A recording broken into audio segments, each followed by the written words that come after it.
Oke, eh, baik Bapak Ibu sekalian, alhamdulillah bisa berjumpa pada giat desiminasi budaya positif pada kali ini di sore hari ini. Mungkin Bapak Ibu semua bisa join pada sore ini dalam keadaan mudah-mudahan diberikan kemudahan dan rasa senang untuk kita semua. Mohon izin Bapak Ibu, saya share screen terlebih dahulu untuk budaya positif yang akan kita bahas pada sore hari ini. Bisa terlihat Bapak Ibu? Bisa. Bisa ya? Oke.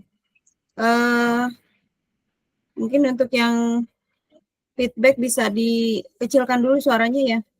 Ya, Bapak Ibu mohon izin, jadi pada pertemuan kita pada sore hari ini memang bagaimana caranya kita bisa membuat sebuah konsep budaya positif yang bisa ditanamkan pada peserta didik maupun pada rekan-rekan kita semua ya, rekan sejawat. Nah, memang agak sulit ya.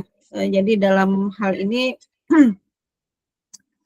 kita bisa menyamakan sebuah konsep persepsi yang akhirnya bisa merubah sebuah karakter ya, baik itu karakter intrinsik maupun ekstrinsik yang terdapat pada masing-masing individu kita semua. Nah, untuk pada kesempatan kali ini ya, agenda kita hari ini ya hanya 3 ya, sebenarnya pada intinya ya, diawali dengan pembukaan, kemudian kita kaji tentang budaya positif yang apa makna tersebut yang harus kita implementasikan, kemudian kita refleksikan, dan terakhir tanya jawab serta penutup. Selanjutnya tentang budaya positif itu sendiri ya, kita bisa ini bahwa tujuan dari budaya positif adalah meningkatkan kesadaran siswa akan budaya positif, mendorong partisipasi aktif ya dari siswa dalam menciptakan lingkungan sekolah yang kondusif dan menyediakan sumber daya untuk mendukung pengembangan budaya positif. Berikutnya tentang latar belakang dan tolak ukur. Nah, memang dari latar belakang yang kita ambil saat ini adalah pemahaman dari warga sekolah, terutama guru, tentang penerapan konsep-konsep inti budaya positif di sekolah. Bapak Ibu, slide-nya ini bisa berubah atau masih sama ya? Mohon maaf, saya konfirmasi dulu. Berubah ya, bisa diterima ya? Oke. Ya, berubah. Ya, sekarang adalah penyampaian tentang latar belakang dan tolak ukur. Jadi pemahaman dari ya rekan-rekan atau seluruh warga sekolah, terutama guru, tentang penerapan konsep-konsep inti budaya positif di sekolah, ya seperti disiplin positif, kemudian motivasi, ya kemudian juga ada posisi kontrol, ya pembuatan keyakinan sekolah atau keyakinan kelas, ya kemudian juga adanya segitiga restitusi, yang diharapkan seluruh konsep inti tersebut ya, memang bisa dipahami oleh seluruh warga sekolah. Jadi bisa terbangun budaya positif yang baik di lingkungan sekolah. Nah, suatu tolak ukur ya, suatu hal yang bisa terukur tercapainya dari hasil diseminasi ini adalah bahwa konsep-konsep budaya positif di sekolah itu bisa terlaksana. Kemudian adanya keyakinan kelas yang bisa merata di seluruh kelas melalui kegiatan kesepakatan kelas yang dilakukan bersama wali kelas dan murid, ya, dan akhirnya murid dan guru konsisten dalam menjalankan keyakinan kelas tersebut. Nah, adanya hal tersebut ya biasanya itu juga terkait sinergitas dengan pelayanan BK, sehingga pelayanan masalah siswa juga bisa menggunakan segitiga restitusi. Jadi intinya sih memang bisa tercapai ya apa yang di teorikan, apa yang kita bahas itu bisa merubah sebuah kultur budaya pada sistem sekolah melalui warganya. Nah, ini adalah konsep mind map dari William Glasser ya, Dr. William Glasser, yang mungkin sebentar lagi oleh Dr. Iram dan MPD ya bisa menyampaikan sebuah teori ya, teori tertentu yang bisa memberikan manfaat bagi sesama. Jadi konsepnya disiplin positif ya, awalnya ini lahir dari teori kontrol. Ya, Dr. William Glasser ini memberikan aspek teori kontrol itu dalam 5 posisi sebetulnya. Ya, cuman dasar akar dari posisi kontrol itu diawali oleh perilaku manusia. Jadi antara bagaimana kita membuat sebuah perilaku yang pastinya kita memiliki tujuan tertentu. Ya, kemudian juga kita memiliki selalu berperilaku modelnya win-win solution ya, nggak mau kalah kalau manusia itu. Kemudian juga berkolaborasi dan bersepakat menciptakan pilihan-pilihan baru ya.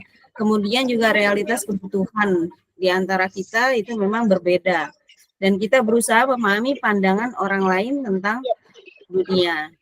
Seperti itu. Nah, William Glasser ini memberikan posisi kontrol seorang guru ya, ini aspek yang pertama yang melahirkan sikap seorang guru terhadap murid itu biasanya dia yang pertama adalah menghukum ya. Proses menghukum kepada siswa itu dari dulu pasti sudah diterapkan. Kalau siswa udah salah, pasti guru itu serta-merta akan memberikan hukuman. Itu adalah guru yang pada zaman dulu ya. Nah, kemudian yang kedua, kontrol yang kedua adalah membuat rasa bersalah. Kalau seandainya kita menghadapi siswa, ya, biasanya kita akan membuat dia merasakan rasa bersalah untuk mengakui, membuat sebuah perilaku yang akhirnya memberikan kesadaran, ya. Nah, yang ketiga kita posisinya sebagai teman. Mohon maaf itu ada yang mau masuk ya. Nanti sebentar saya jadikan admin dulu ya Pak Iramdan ya. Atau di sini sebentar saya stop share dulu. Adalah di fasilitator.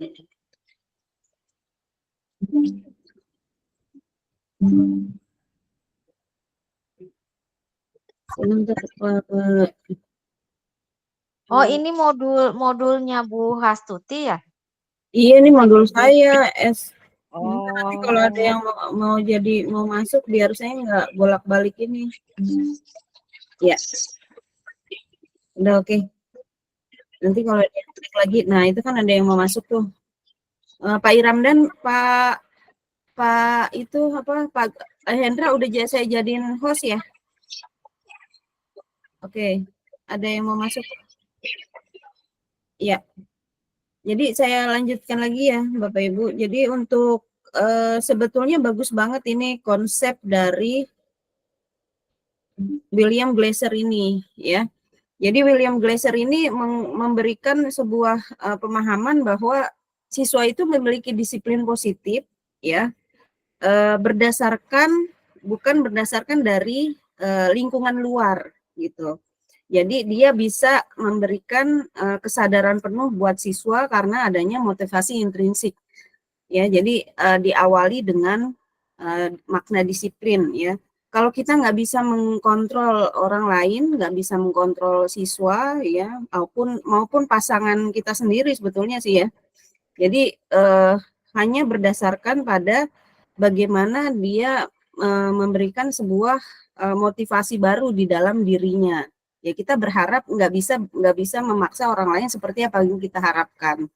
Jadi diawali dengan disiplin positif dari William Glasser ya. Jadi disiplin itu adalah sebuah kontrol diri yang menggali potensi kita agar tercapai tujuan. Kita menginginkan orang lain itu bersikap apa yang kita inginkan, tapi kita nggak bisa mengkontrol. Nah seperti itu. Nah jadi kalau seandainya seorang yang memiliki motivasi ekstrinsik di luar, dia akan termotivasi yang pertama adalah untuk menghindari hukuman. Dia pasti akan takut kalau seandainya mendapatkan sebuah sanksi. Nah, kedua mungkin dia bisa termotivasi karena memang mendapatkan imbalan, diiming-imingi sesuatu, maka dia mau termotivasi melakukan suatu hal tertentu, ya. Nah, yang ketiga ini yang kita harapkan, jadi untuk menghargai dirinya sendiri. Jadi kalau sudah masuk ke motivasi intrinsik, ya, itu disiplin positif akan otomatis bisa terlaksana dengan sendirinya, ya. Jadi waskat lah istilahnya. Jadi kalau sudah proses motivasi itu sudah masuk ke dalam intrinsik, ya, artinya makna disiplin itu sudah pasti bisa terlaksana dengan otomatis. Nah, itulah yang disebut dengan nilai-nilai kebajikan universal. Salah satunya adalah disiplin positif. Nah, seorang guru untuk memaksa seorang siswa, nah posisinya itu ada 5. Jadi yang pertama penghukum, ya, kemudian rasa bersalah sebagai teman, ya, pemantau, dan terakhir adalah manajer. Nah, posisi manajer ini yang harusnya kita sebagai seorang guru itu bisa melakukan peran secara holistik di dalam kelas ataupun terhadap peserta didiknya. Seperti itu. Jadi dari posisi kontrol ini akan menghasilkan segitiga restitusi, ya, di mana kita bisa, ya, stabilisasi. Segitiga restitusi itu adalah sebuah manuver yang membuat siswa pada akhirnya dia menyadari, ya, menyadari dan tidak memaksa akan kesalahan yang telah dilakukan. Itu adalah segitiga restitusi. Nah, terakhir untuk menyadarkan bahwa seorang manusia itu bisa ya, bisa memiliki kebutuhan yang berbeda, itu berdasarkan, ya, ada 5 kebutuhan dasarnya, ya. Manusia itu akan sangat butuh, ya, terhadap kasih sayang, ya. Seorang manusia itu, ya, esensi kebutuhan dasarnya adalah memang ingin disayangi, kemudian rasa diterima, kemudian rasa senang, rasa bebas, dan akhirnya adalah penguasaan atau kekuasaan. Nah, ketika kebutuhan dasar manusia itu terpenuhi, tentunya dia akan merasa bahwa esensi yang ruang di dirinya, ruang individunya itu akan tercukupi dengan kebutuhan itu, dan akhirnya dia akan mampu menghasilkan sebuah karakter perubahan yang bisa diharapkan karena kebutuhannya sudah dipenuhi, gitu. Jadi kalau seandainya kita berhadapan dengan manusia yang senantiasa kita memiliki empati dan memenuhi kebutuhan dasarnya, tentunya dia feedback-nya itu akan jauh lebih positif ketimbang kita tidak mengerti apa yang dia butuhkan. Nah, Bapak Ibu, mungkin dalam hal, ya, aspek konsep dalam budaya positif, ya, kita akan memiliki 2, ya, perubahan paradigma, ya, kemudian disiplin positif itu. Jadi intinya adalah budaya positif itu memang mengubah paradigma belajar peserta didik. Yang pertama, ya, mengubah fokus dari kontrol eksternalnya menuju pengembangan siswa menjadi kontrol internal siswa. Nah, itu yang motivasi dari intrinsiknya. Kemudian mendorong siswa menjadi pembelajar mandiri yang memiliki rasa tanggung jawab atas perilaku mereka. Nah, disiplin positif yang diharapkan adalah membangun disiplin melalui pendekatan yang menghargai, yang mengajak siswa memahami konsekuensi dan memperkuat nilai-nilai positif tersebut. Ya, kemudian fokus pada pemberdayaan siswa daripada sebuah hukuman. Jadi kalau dulu seorang guru amat sangat berkaitan, ya, kalau dengan rotan, ya, maupun penggaris untuk membuat siswa itu jerak, efek jerak, ya, dan akhirnya dia bisa belajar dengan tekun. Nah, sekarang sudah nggak ada lagi pembelajaran model kekerasan seperti itu, yang ada, ya, terbalik, ya, dia fenomena yang terjadi. Nah, kemudian motivasi perilaku manusia dan kebutuhan dasar, ya. Jadi yang seperti dalam mind map tadi, ya, ditegaskan di sini William Glasser itu menjelaskan bahwa perilaku manusia itu didorong oleh 5 kebutuhan dasar tadi. Jadi kalau seandainya dia dicintai, ya, diberikan rasa kepemilikan, dan kemudian juga adanya kekuasaan, kebebasan, kesenangan, dan keberlangsungan hidup itu dipenuhi, tentunya dia akan memiliki motivasi yang kuat untuk bertahan hidup dan melakukan tindakan positif atau disiplin positif kepada orang lain. Nah, kemudian juga karenanya kebutuhan dasar yang tadi dipenuhi, ya kita memiliki pemahaman bahwa dengan memahami dan memenuhi kebutuhan dasar siswa, kita dapat menciptakan lingkungan belajar yang lebih kondusif dan budaya positif. Nah, berikut juga tentang posisi kontrol, restitusi, dan keyakinan kelas. Nah, inti dari posisi kontrol restitusi ini adalah kalau kita menghadapi siswa yang bermasalah, nah tentunya pemulihan hubungan kita dengan siswa atau dengan orang lain, ya, itu aspek-aspeknya kembali pada nilai-nilai positif yang mereka yakini, ya. Nah, di sini kontrol restitusi yang dipakai adalah yang pertama di sini dijelaskan, ya, yang di bagian bawah, menstabilkan identitas dulu. Kalau seandainya siswa itu terlambat, nah, artinya memang kita memberikan menjustifikasi bahwa terlambat itu dikarenakan apa? Mungkin karena dia sebelumnya motor atau malamnya ngantuk, ya. Jadi bangunnya kesiangan. Nah, kita memberikan menstabilkan identitas dia bahwa mengakui, ya, mengakui kalau seandainya dia ngantuk atau merasa bahwa capek itu suatu hal yang wajar. Nah, selanjutnya baru, ya, kita kembalikan dengan menanyakan bagaimana norma-norma yang berlaku berdasarkan keyakinan kelas atau keyakinan sekolah yang sudah disepakati. Nah, di sini keyakinan kelas yang memang dibudidayakan, ya, di sekolah, terutama pada kurikulum Merdeka, ini diharapkan bisa berkembang gitu, ya, di sekolah kita bisa terrealisasi. Jadi nilai-nilai inti apa yang disepakati bersama di dalam kelas, nah itu yang ditanamkan ke dalam siswa untuk dituliskan dalam sebuah media macam-macam, ya, bisa karton, bisa post-it atau spidol dan lain sebagainya. Nah, ini penting untuk dilakukan supaya memang pola komunikasi antara siswa dan guru bisa terjalin, ya. Jadi adanya sebuah komunikasi untuk memberikan manuver tertentu di dalam kelas, ya, bisa membuat sebuah warna baru bagi siswa itu sendiri mengumpulkan pendapat dan lain sebagainya. Nah, salah satu mungkin media yang diimplementasikan, ya, kebetulan ini juga di kelas 12, ya, 12 Sains 4, ya, maksud saya konsep ini bisa diberikan untuk semua warga sekolah, ya, terutama guru bagi walas, ya. Akhirnya bisa tercipta sebuah kesepakatan yang bisa diambil, ya, diantaranya, ya, menjaga kelas senantiasa bersih dan rapi, ya, kemudian juga hindari membuli teman. Nah, ini kalimat-kalimat ini lahir dari apa yang mereka tuliskan dalam post-it ini, ya, apa yang mereka inginkan.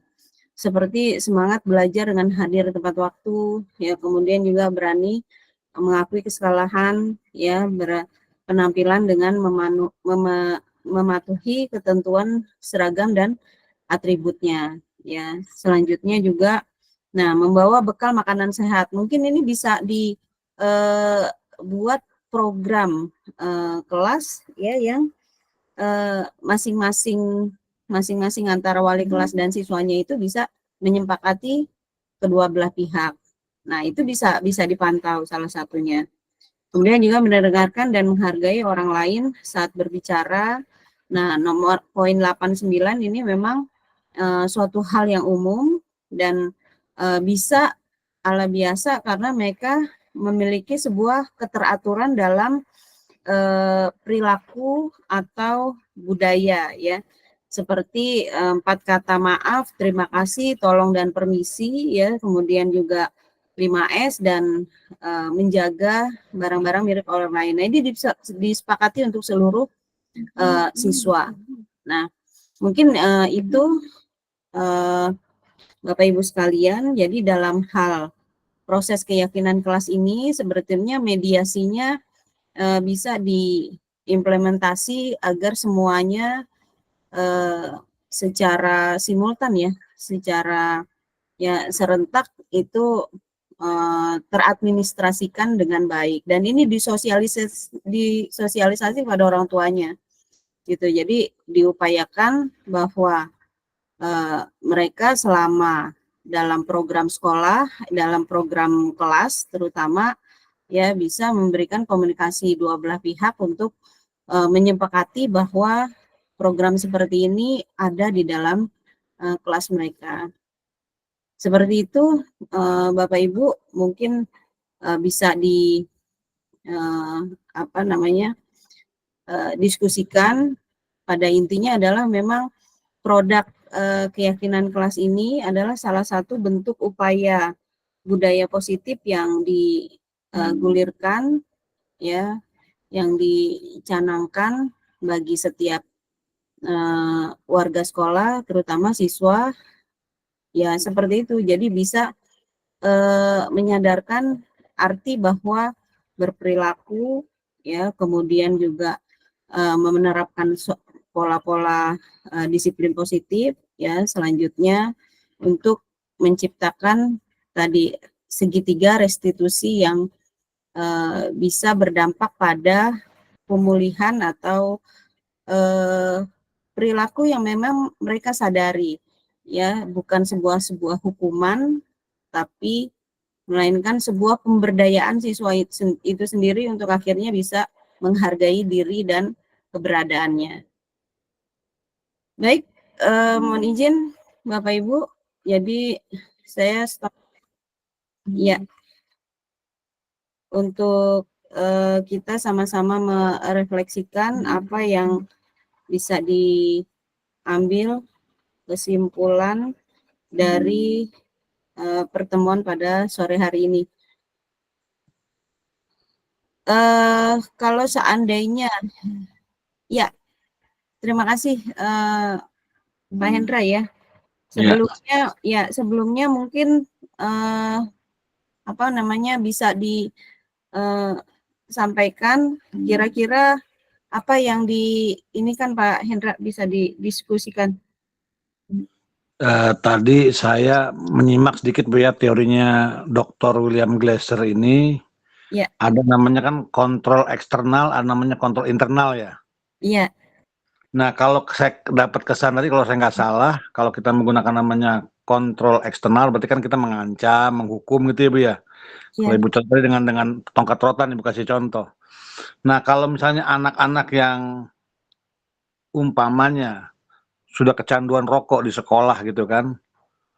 Nah, untuk menghentikan kebiasaan merokoknya ini, kita gimana caranya Bu? Kalau meniadakan yang namanya punishment gitu ya, hukuman ya kan gitu.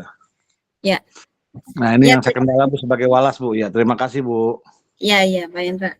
Ya, luar biasa ya. Jadi terima kasih Pak Hendra pertanyaannya. Memang ketika kita di tahap penghukum, ya itu adalah level guru yang paling rendah. Jadi seorang manajer itu bisa dihargai keberadaannya, memiliki peran yang baik karena sebelumnya sudah menjalankan sebuah SOP. Dia punya standar operasional prosedur yang harus ditetapkan.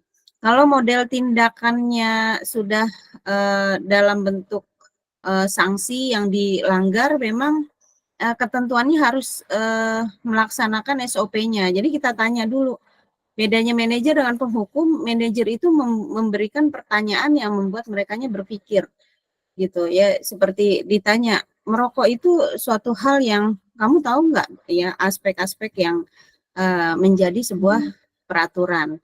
Ya, kalau seandainya ditanya enggak Bu, saya nggak tahu gitu.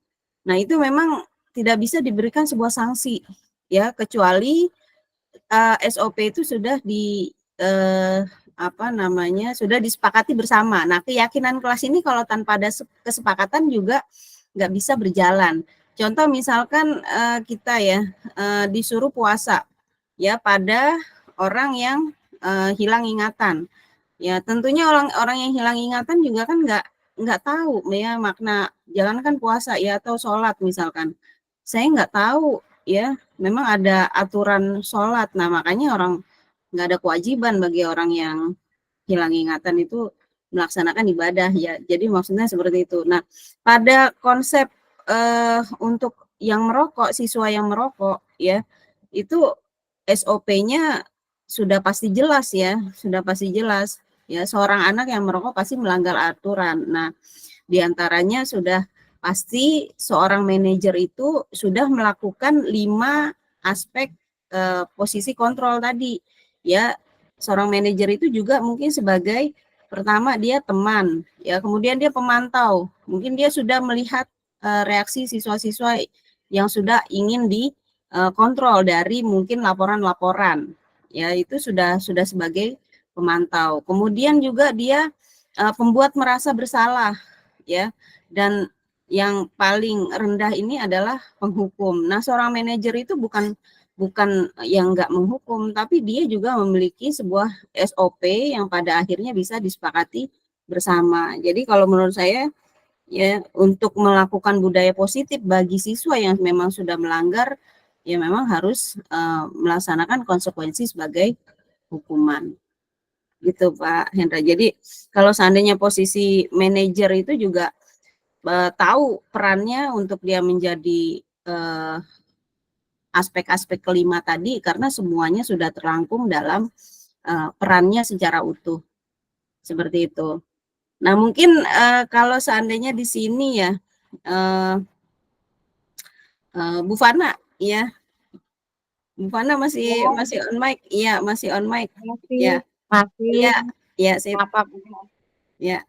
Nah kira-kira kalau misalkan ya dari penjelasan tadi Bu Fana bisa nggak nyebutin tahap-tahap dari segitiga restitusi Bu Fana? Wah, lupa lagi. Lagi kutak-atik. Lagi nggak fokus ya? Ya. Ya. Nih apa namanya? Nih saya entire screen lagi ya. Jadi biar ada yang ingat. Ya. Jadi oke. Perhatiin dulu. Ya lagi sosial emosional aku juga. Iya. Nih. Modul sosial emosional. Nah, iya kan? Nah, sosial emosional itu juga terkait di sini. Ya, jadi ya ada oke ya. Jadi ada yang dibawa ya untuk motivasi ya. Ya, kemudian juga terkait dengan tadi yang Pak Hendra bilang ya 5 posisi kontrol ya sebagai tadi ya intinya penghukum, kemudian pembuat rasa bersalah, kemudian teman, pemantau dan terakhir manajer. Nah, tadi yang saya tanya, ya untuk segitiga restitusi yang kita ambil, ya ini paling penting nih, ya. Kita kalau misalnya ada anak, jangan langsung disalahkan, ya. Jangan langsung untuk justifikasi, ya. Tapi kita stabilkan dulu identitasnya. Maksudnya apa? Ya kita cooling down dulu, kita terima, ya. Kita stabilkan, kita tahu bahwa anak tersebut bersalah. Nah, mungkin ini yang budaya-budaya ini yang bisa kita olah ya sikapnya supaya bisa mereka bisa merasa dihargai ya, baik itu murid ya maupun anak sendiri ataupun ya pasangan juga bisa ya. Seperti itu. Jadi Bu Fana ya segitiga restitusi apa aja Bu Fana? Kelihatan nggak Bu Fana? Kelihatan. Apa aja? Pertama segitiga restitusi. Makna disiplin. Nah, ya. Bukan ini nih itu. Maaf. Ya. Ini aja nih Bu Fana nih yang bisa diambil. Jadi apa yang disampaikan itu bisa Mana yang diperbesar gitu. Tampilkan identitas dulu, Bu. Iya, Oh, Iya. iya, Iya kan? Oh iya. Tampilkan identitas dulu. Terus apa lagi, Fana?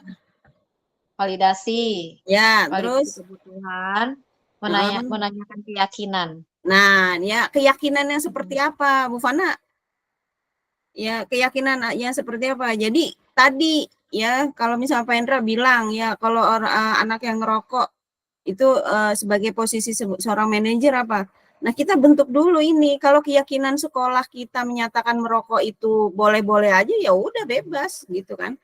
Jadi tapi kita harus punya dari keyakinan kelas yang kita punya dan akhirnya terbawa ya menjadi sebuah keyakinan sekolah bahwa ya jelas ada larangan di situ dari sisi keyakinan sekolah ya. Jadi kita ambil masing-masing kelas kemudian baru bottom up ke atas dari unsur manajemen sekolah ya untuk membuat sebuah keyakinan sekolah gitu. Kalau dari keyakinan sekolah itu tentunya ada gitu basic-basic artinya kalau dulu ya ikatannya adalah peraturan yang sifatnya menghukum. Nah, kalau dalam keyakinan sekolah kita dua belah pihak menyepakati ya siswanya tahu ya.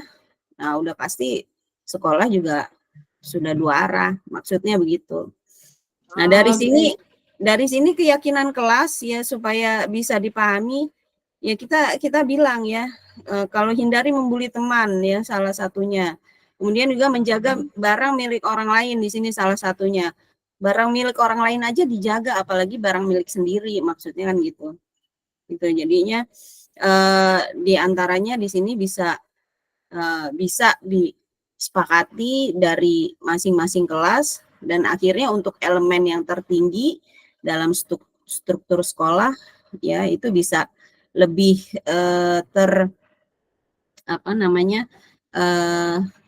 terkondisikan ya dengan dua belah pihak seperti itu. Jadi maunya pendidikan itu sifatnya merdeka ya, merdeka tidak memberikan peraturan hukuman yang mengikat untuk konsep yang saat ini, tapi memberikan kenyamanan kepada siswa, mereka merasa bahwa sekolah adalah rumah itu dengan adanya konsep keyakinan sekolah begitu. Itu Fana yang ya. Ini jadi kita nggak bisa misalnya gini, sekarang saya mau tanya Bu Ya. Has, kalau Ya. seandainya di antara murid kita gitu ya Bu Has. Ya. Misalnya dia itu terlihat nakal gitu menurutnya Bu Has. Ya. Terlihat nakal, kemudian kita sudah nasihatin, sudah melakukan pendekatan dan sebagainya, tapi dia tetap melakukan seperti itu, apa yang perlu kita lakukan, Bu Has? Nah, ya ini pertanyaan yang bagus nih, ya keren Bu Fana. Jadi memang ketika dia terlihat nakal, ya terlihat nakal, bagaimana posisi kontrol kita sebagai guru? Ya ini, ya kita bebas nih memilih apakah kita akan menjadi penghukum, ya, atau kita membuat rasa bersalah, atau sebagai teman, ya, atau sebagai pemantau, atau sebagai manajer. Nah, biasanya seorang guru itu jarang yang menjadi manajer ya. Manajer itu ketika kita bisa menanyakan ya kepada siswa itu, kamu nggak tahu kalau terlambat itu ya itu nggak boleh gitu. Kamu nggak tahu kalau memang hadir tepat waktu itu sudah disepakati. Nah, membuat dia berpikir tahu Bu. Nah, kalau seandainya tahu kenapa ya dilakukan. Nah, itu setelah kita mengadakan sebuah step-step tiga tahapan ini secara bertahap ya.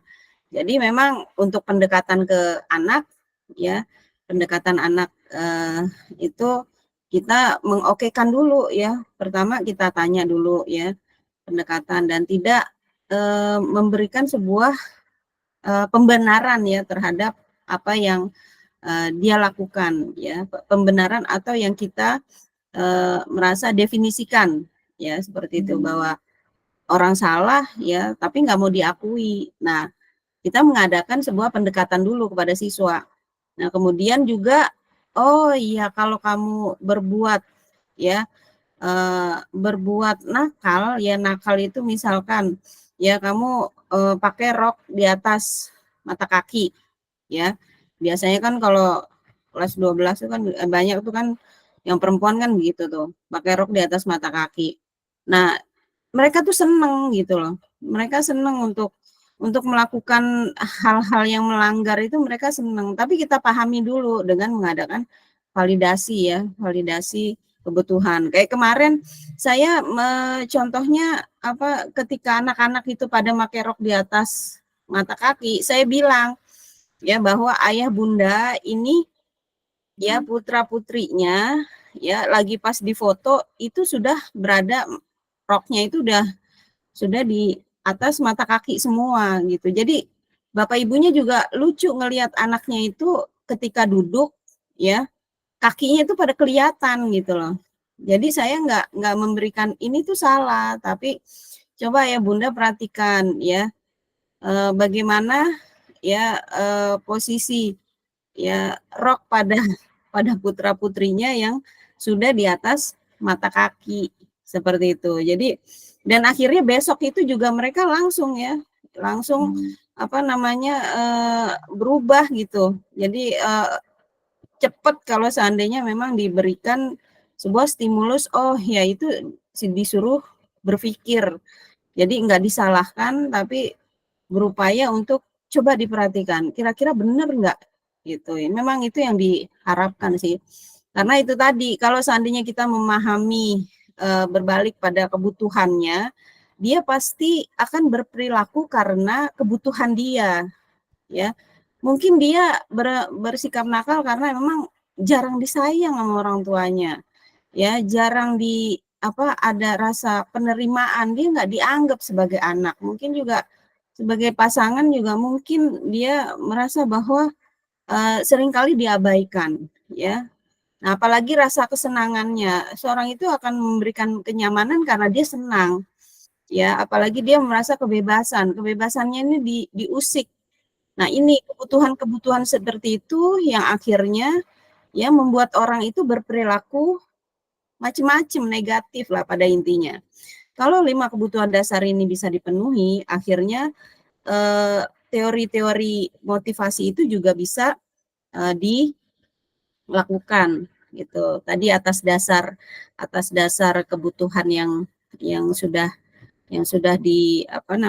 diperhatikan ya secara penuh ya, terutama dalam hal kebutuhan dasarnya ya, bukan sandang pangan papan, tetapi memang lebih kepada karakter ya, pada pemenuhan karakternya itu ya tentunya bisa merubah orang itu bersikap jauh lebih efektif dan menjadi positif ya, apalagi untuk dari motivasi yang tadi, harapan kita dari semua siswa yang ada ya itu bukan lagi ekstrinsik, tapi ekstrinsik itu adalah berupa yang tadi, kalau Bu Fana menilai ada siswa yang nakal kemudian kita menghukum, ya mungkin dia takut pada saat yang sama ya, atau diberikan imbalan, iya mungkin efektif untuk beberapa saat, tapi dia pasti akan kembali lagi.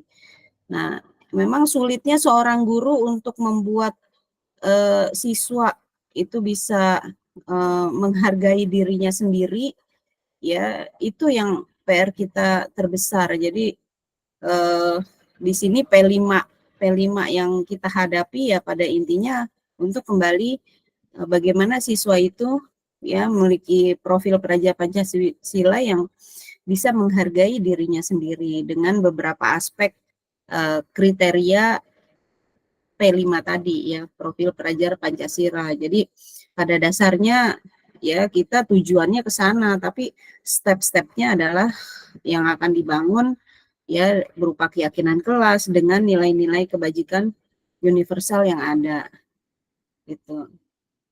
Mungkin seperti itu ya Bapak Ibu. Ini Bagus Bu Hastuti. Iya, iya, Nanti aku boleh tanya-tanya ya. iya. Gantian dong. Terkait jurnal aku Nah, ya iya, Bu jadi Hastuti ya. Boleh dong.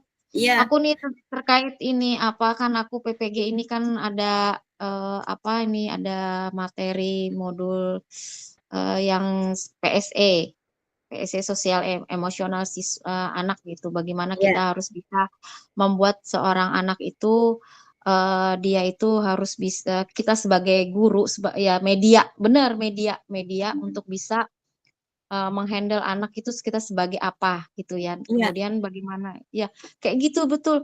Ntar aku ini ya boleh dong. iya. Iya, Bu Fana.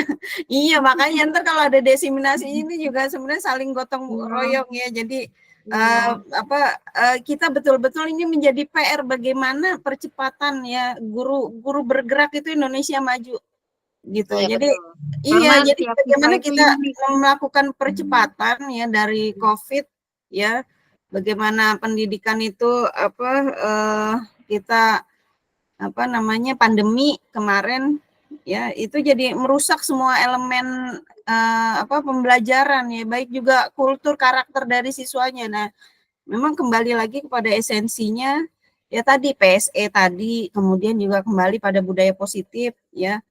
Ya mudah-mudahan bisa semakin terus memberikan perubahan dan akhirnya ya menjadi budaya gitu. Karena dari hal-hal kecil tadi. Gitu. Ntar kita lebih itu Bu Fana ya, lebih dikaji lagi.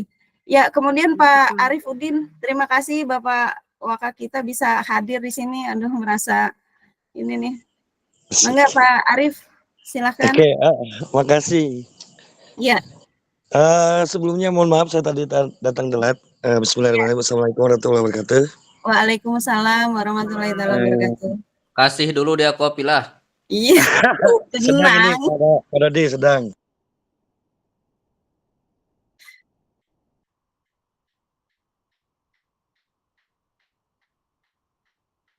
Pak Arif nggak freeze ya?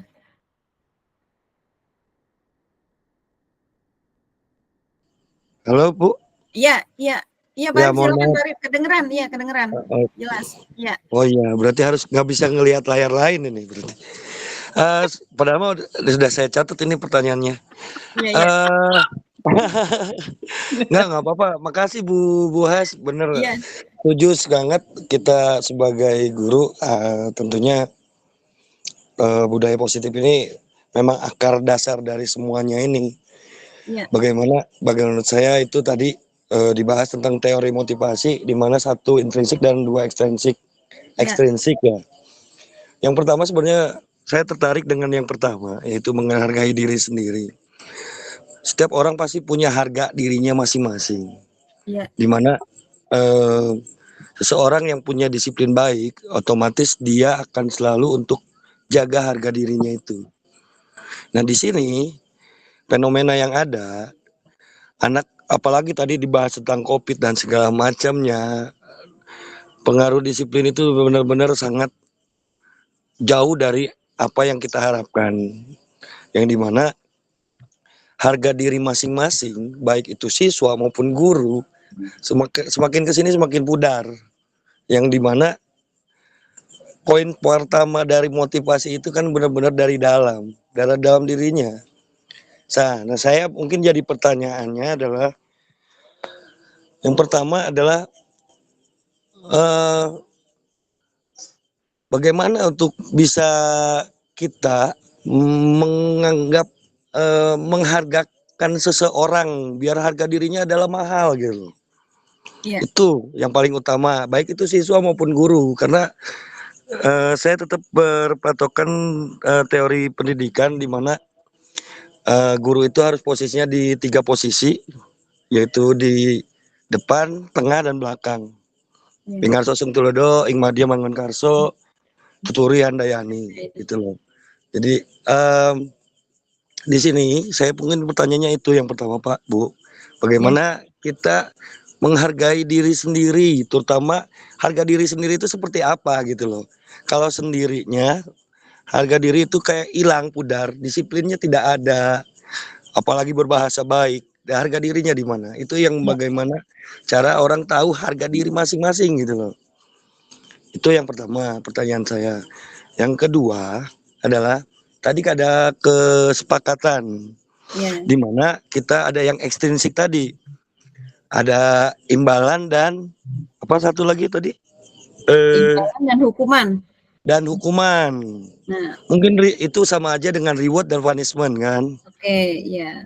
Oke. Yang pertama adalah sekarang kita ke anak menjawab dengan oke, harga dirinya udah tinggi nih. Ya. Yang menjadi pertanyaan saya, apabila tadi dari kesepakatan tadi, apakah boleh hukuman itu tetap ada? Karena saya lihat di sini menghindari hukuman. Salah satu teori motivasi diri sendiri yaitu menghindari hukuman. Kan otomatis hukuman itu ada. Nah, bagaimana kalau di kesepakatan itu tetap hukuman atau dibolehkan atau tidak? Ya. Terus bagaimana dengan satu lagi yang imbalan itu? Yang imbalan itu saya rasa bagus juga itu sebagai salah satu kesepakatan dari tiap kelas. Iya. Bagaimana cara mengimbali seseorang yang disiplin tidak pernah terlambat. Jadi ada reward, ada punishment. Selama ini kan yang kita lihat adalah hanya punishment toh.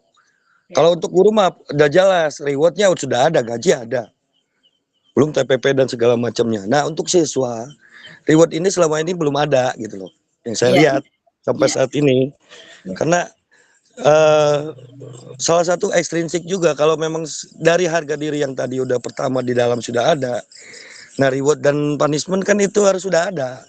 Makanya saya bingung kenapa kalau kesempatan menghindari, padahal harus tetap dibuatin sanksi itu agar dia tuh ada ekstrinsik tadi menghindari hukuman. Nah tapi kita juga harus mengutamakan tadi ya ada reward buat anak gitu loh, Ya. buat yang mengerti itu. Makanya saya mungkin yang menjadi pertanyaan adalah boleh kan selama kesepakatan itu dibuat sanksi. Iya. Apabila tetap melanggar, yang ketiga nih pertanyaannya Pak, Bu. Iya. Apabila tetap terjadi pelanggaran di mana tata tertib sudah dibuatkan, kesepakatan sudah dibuatkan, punishment sudah dibuatkan, apakah langkah terakhirnya buat sadar anak kalau sudah mentok gitu. Tetap dia disiplinnya kurang baik, dia tetap celananya sontok, tetap kesiangan, tetap apakah kita tetap dengan tetap bertanya dengan hindari hukuman level hukuman itu, sedangkan kita sudah berkali-kali bukan 5 sampai 10 kali, 20 kali mungkin di catatan itu sebagai wali kelas mungkin ya. Apakah kita berhak untuk dikembalikan ke siswa gitu, kembalikan ke orang tua, sorry. Itu aja mungkin 3 pertanyaan, mohon maaf panjang lebar. Tapi jujur saya sepakat banget ini tentang judulnya karena memang jujur harga diri setiap orang sekarang memang jujur lagi rendah kalau menurut saya. Baik itu diri kita maupun siswa apalagi. Kita aja dulu diri sendiri lah. Oke, mungkin itu aja. Makasih Bu Has atas waktunya. Ya, luar biasa. Mudah-mudahan dapat Luar tanggapan biasa. yang Jos jawabannya Gandos. luar biasa. Jos Gandos ya. Ini sambil ngopi masalahnya, jadi penerangannya terang nih walaupun nggak ada bulan. Luar biasa. Saya tunggu jawabannya Bu Has. Mudah-mudahan kita bisa sharing ilmu di sini. Ya, Terima oke. kasih. Wassalamualaikum warahmatullahi wabarakatuh. Waalaikumsalam warahmatullahi wabarakatuh. Aduh, Pak Arief, terima kasih banyak. Itu sebenarnya ya kalau ada kesiswaan udah top banget ini ya. Jadi udah kopi sama gula, ya udah mantep banget. Jadi jadi udah cocok banget gitu Pak Arief, apalagi udah menjiwai ya, karena kita semua memiliki karakter-karakter pembelajar ya, pembelajar kalau pembelajar itu murid, kalau guru yang belajar itu pembelajar.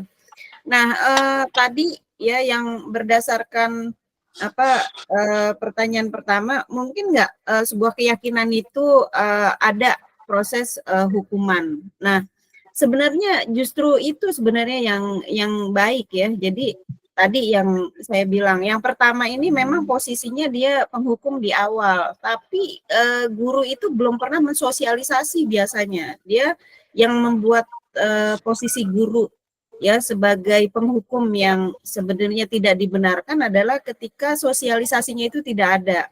Nah, kalau seandainya proses keyakinan kelas tadi ya Pak Arief udah mengatakan ada proses hukuman dan ada reward and punishment-nya di situ ada. Nah, siswa itu udah menyepakati, nah dia pasti akan menghargai gitu.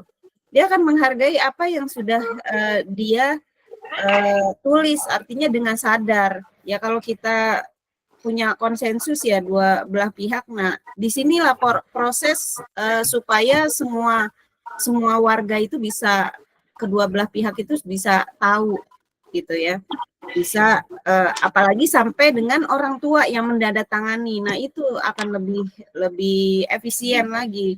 Makanya bagaimana kita mengatur bahwa saya memberikan keyakinan kelas itu untuk diketahui oleh orang tua dan dibuat berita acaranya, mereka tanda tangan gitu. Mereka tanda tangan, siswanya tanda tangan, dan di apa namanya diketahui sama-sama seperti tadi juga ya, dalam hal apa merokok, kemudian juga imbalan kalau seandainya mereka bisa melakukan sebuah prestasi gitu, misalkan apa dengan membawa, saya biasakan dalam program kelas itu ada perayaan ultah ya, jadi mereka merasa dihargai bahwa ketika ultah itu didata sama kita, diberikan sebuah cupcake. Nah, itu juga sebuah bentuk penghargaan walaupun bukan dalam reward dari prestasi yang mereka raih seperti itu, tapi suatu bentuk perhatian kecil lah untuk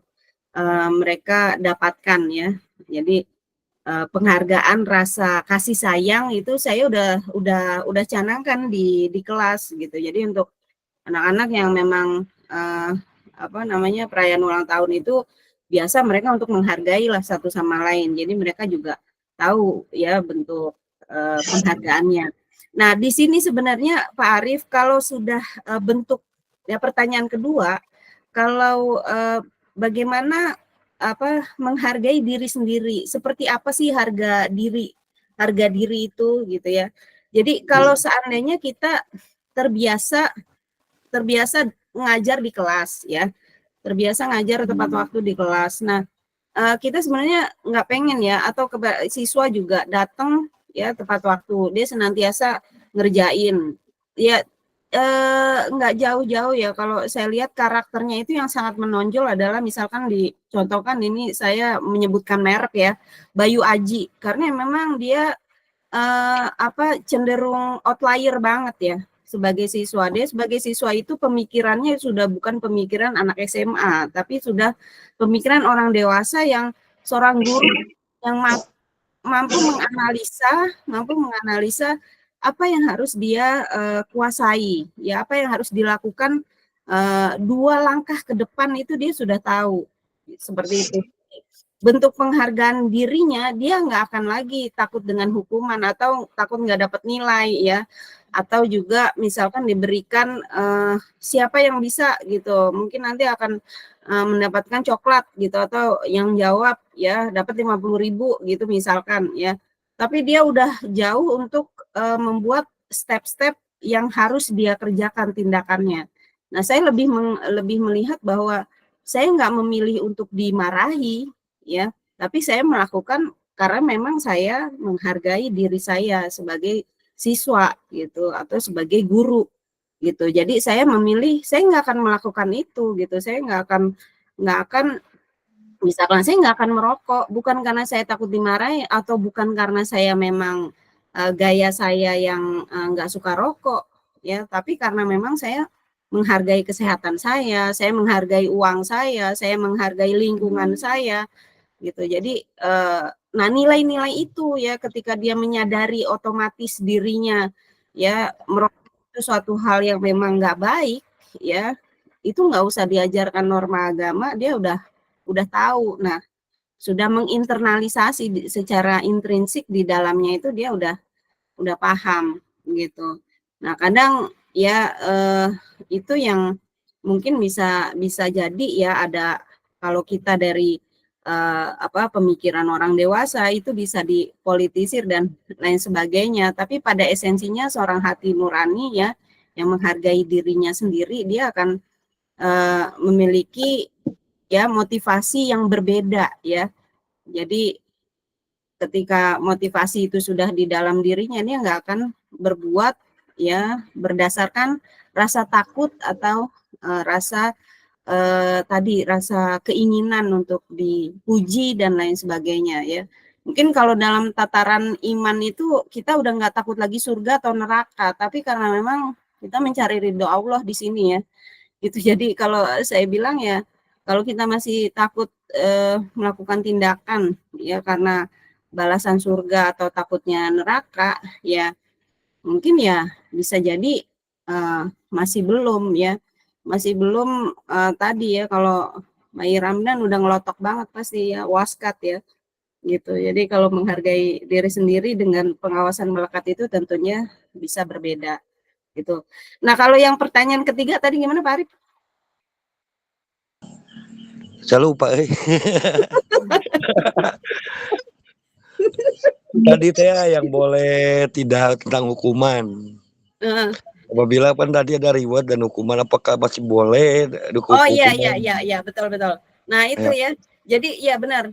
Ya kalau reward sama punishment saya rasa memang boleh ya kalau dia agak di ini kita juga memang diajarkan seperti manusia itu harus dipaksa kalau kata kepala sekolah kan gitu. Untuk menjadi takwa, untuk menjadi sukses itu harus dipaksa memang gitu karena dia nggak sadar gitu yang memiliki motivasi intrinsik itu kan beberapa orang gitu tapi secara umum siswa kita itu memang harus dipaksa, semua orang itu harus dipaksa. Jadi mau korban iya dipaksa, orang mau puasa sebenarnya menuju sehat iya dipaksa gitu. Jadi kalau menurut saya boleh-boleh aja Pak, justru itu disosialisasikan gitu, kita melakukan tindak kekerasan. Kalau misalkan roknya segini gitu, nah punishment-nya itu apa? Kalau ngerokok udah termasuk itunya berat, itu punishment-nya apa gitu. Jadi, nah itu yang membedakan antara peraturan sama keyakinan sekolah adalah sosialisasinya kalau menurut saya gitu. Jadi bagaimana mengemas sebuah peraturan itu bisa ramah anak gitu. Jadi anak itu merasa bahwa oh ini dia transparan untuk memberikan sebuah peraturan atau SOP yang berlaku selama dia melaksanakan pendidikan begitu. Jadi kalau merasa saya sah-sah aja bukan anak bebas tanpa aturan gitu, tanpa hukuman atau imbalan ya, atau tanpa hukuman karena sebuah ya institusi dengan kondisi ya karakter manusia yang beragam ya kita udah harus membuat pagar sebenarnya sih gitu. Jadi ya buat kita semua ya dalam hal ini ya jadi ini masih diperbolehkan untuk tataran sekolah seperti itu karena terkait dengan yang tadi ya dari posisi kontrol yang kita lakukan seperti itu. Mungkin itu Pak Arif, terima kasih. Siap, makasih Bu. Pada ya. prinsipnya sih itu makasih karena saya khawatir dengan guru pembelajar ini kan tentang P5 itu hukuman tuh tidak ada padahal mah di situ tetap ada bahasa dari hukuman tuh masih boleh. Tapi dengan yang seperti ini kan saya khawatirnya dengan ya yang sekarang kan semakin melayu kalau belajar saya itu mungkin yang lebih saya kenakan tadi tentang harga diri tadi yang dimana kalau sudah pemanggilan orang tua apalagi sampai berkali-kali orang tua ya tadi punishment yang paling parah ya dia keluar. Cuman ya kita mungkin sebagai guru harus bisa lebih mengontrol emosi di mana saya juga masih belajar kok soal tentang kontrol emosi itu apalagi tahu sendiri sekarang zamannya luar biasa orang pintar putar helikopter putar bulak-balik kata istilahnya yang dari salah jadi dia ngerasa paling benar kan luar biasa sekarang apalagi sekarang kan orang tua banyak yang ngelindungin anaknya.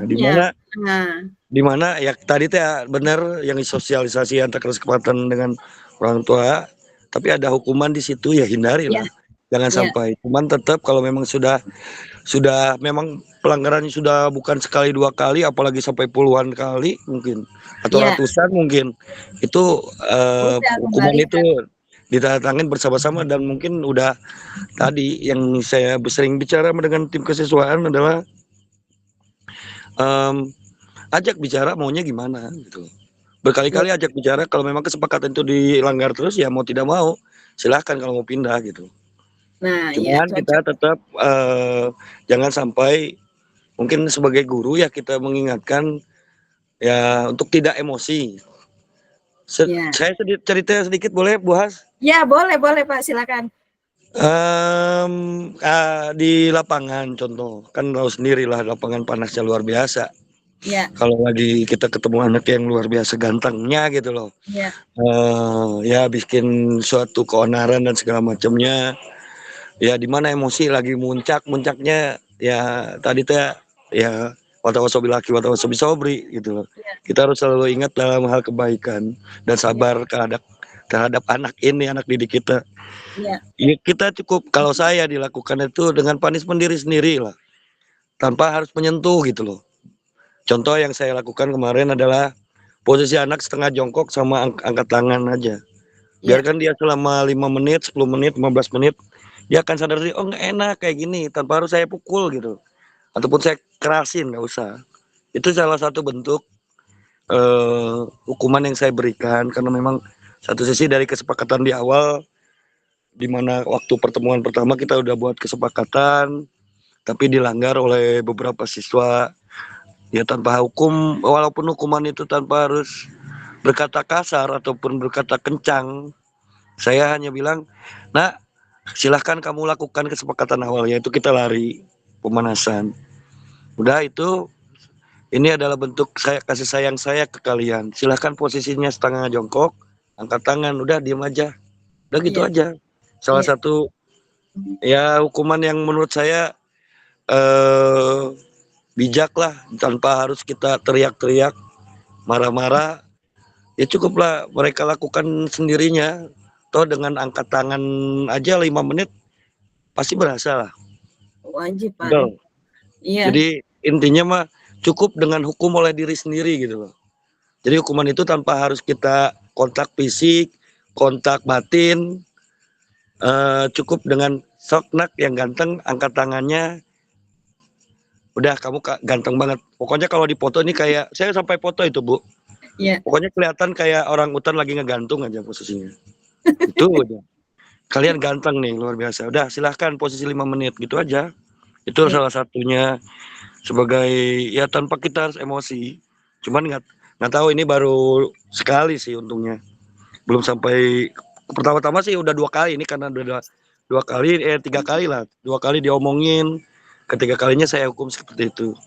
Iya. Jadi Iya, kan? ya tadi teh kalaupun kita emosi ya coba hukumnya dengan bijak lah. Jadi dengan hati, tanpa kontak batin ataupun kontak fisik, apalagi Iya. kontak suara. Waduh bahaya. Pak Dodi ahlinya tuh kontak suara. Nah, Kita udah beda itu lah. aja. Pak Dodi Iya, udah kehilangan kopinya, makasih. Tapi benar itu tetap pagar tuh penting Pak Buhas, luar biasa iya, bener. iya, Makasih iya. Buhas. Ya, Sekian. sama-sama Pak Arif. Assalamualaikum. Ya, waalaikumsalam warahmatullahi. Jadi untuk mapel PJOK ya itu antara restitusi sama hukuman itu lebih kepada atau konsekuensi ya.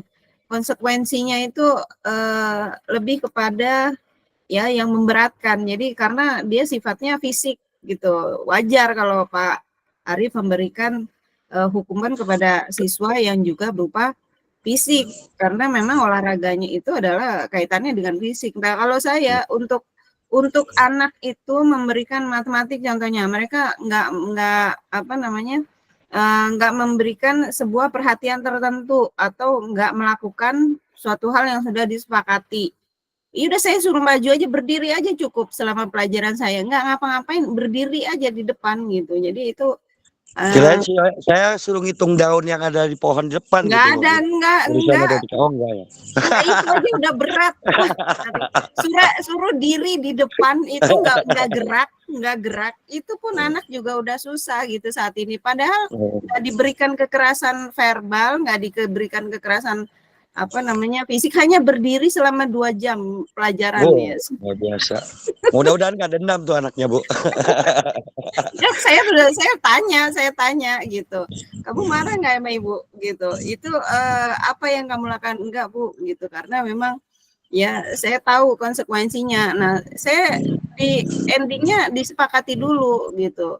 Ya, kalau memang marah, ya silakan sampaikan apa yang harus ibu lakukan gitu, ditawarkan gitu. Jadi ketika udah selesai pelajaran juga udah baik-baik aja. Tapi berikutnya anaknya itu jadinya juga menghargai karena memang disepakati dulu keduanya bahwa hal itu memang ya jangan sampai dilakukan gitu. Jadinya yang lain pun akan dirugikan gitu oleh anak itu gitu. Jadi ya terima kasih banyak Pak Arif ya atas sharingnya ya pada Pak Hernan dan yang lainnya juga gitu.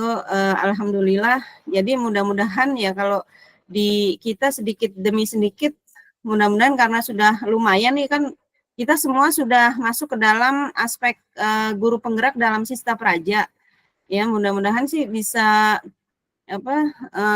semua itu rasa frekuensinya itu bisa sama semua karena sudah nggak lagi sentral dari Kemendikbud, tapi semuanya udah mengetahui modul-modul yang harus dikerjakan. Jadi memang saya cukup ini juga ya, memang percepatannya melalui BPSDM itu program guru penggerak ini bisa rata dia kebagian untuk seluruh ASN pada BPSDM gitu. Jadi ya mudah-mudahan bisa efektif lah walaupun ya sekedar menggugurkan kewajiban, tapi program ini benar-benar efektif kalau menurut saya ya. Mudah-mudahan juga memang diawali dengan niat yang tulus ya, memberikan dampak yang bagus dan ya perubahan yang signifikan gitu, karena dari esensi pendidikan kalau bukan kita ya siapa lagi.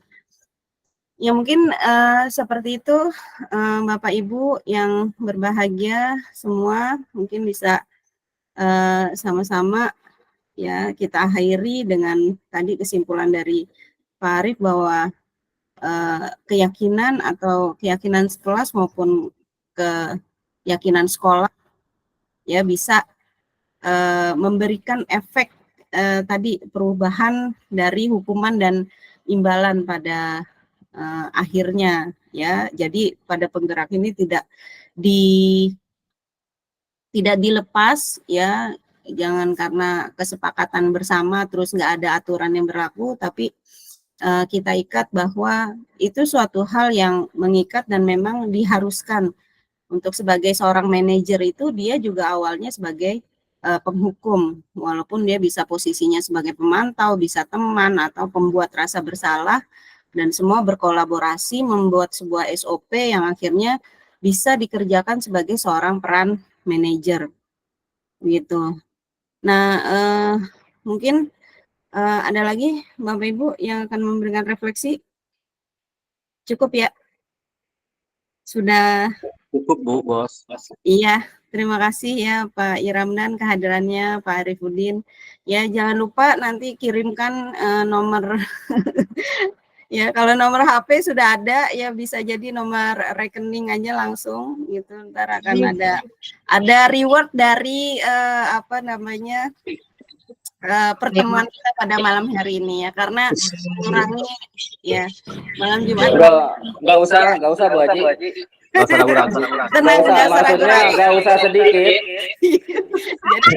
jadi maunya pulsa apa rekening aja nih. Itu karena Pak Dodi punya harga diri yang tinggi itu. Luar biasa. Bisa aja ini. Maunya yang lebih. Ini kan reward. Kalau Ya, kata Pak Arif kan harus ada ya reward. pokoknya ya tenang aja ya, pengganti kopi Bapak Ibu ya. Kalau kita luring kan pasti ada kopi dan snack tuh nanti ya. Ini sebagai tadi ya rasa terima kasih ya. Terima kasih ya Bapak Ibu ya, dari hal yang kecil seperti ini ya, obrolan sederhana sambil ngopi ya, sebenarnya ya diseminasi yang tidak serius tapi mudah-mudahan bisa mengena di hati dan kita bisa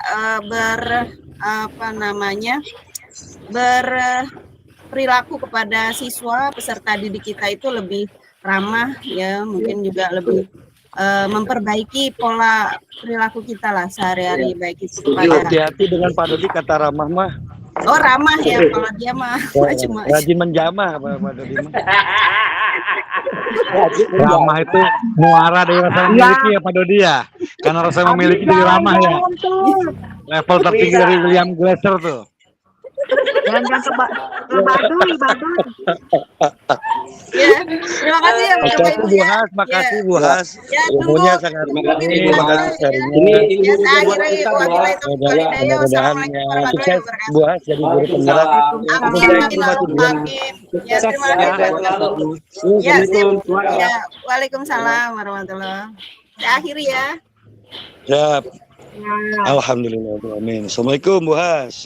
Jangan lupa Pak Arif mandi dulu.